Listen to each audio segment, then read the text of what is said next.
రేయ్ ఆగు. ఏంటి డాడీ? మన పెళ్లి చూపులకు వచ్చామా రౌడీజం చేయడానికి వచ్చామా? దించు. Okay daddy. ఇప్పుడు అంకుల్ నేను మీ అమ్మాయిని ప్రేమించాను అంకుల్. మీరు ఒప్పుకుంటే మీ అమ్మాయిని పెళ్లి చేసుకొని ఇక్కడ పెట్టుకొని చూసుకుంటా. మీరు కూడా మాతో పాటు వస్తే అందరం ఆనందంగా ఉండొచ్చు.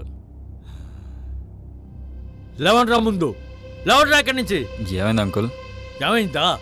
నన్ను ఈ కుర్చీలో కూర్చోబెట్టింది దాస్గాడేరా. వీడేరా నా నడువు కొట్టాడు, ఈ కుర్చీలో కూర్చోబెట్టాడు. నువ్వేమో మా మేరా బేటీకి షాదీ చేసుకొని దాని గుంతూరుకు వస్తావురా. ఆగనా నిన్ను ఎవడైనా తిప్పితే ఎప్పటినైనా కొడతా. పదా పెళ్ళొద్దేమో.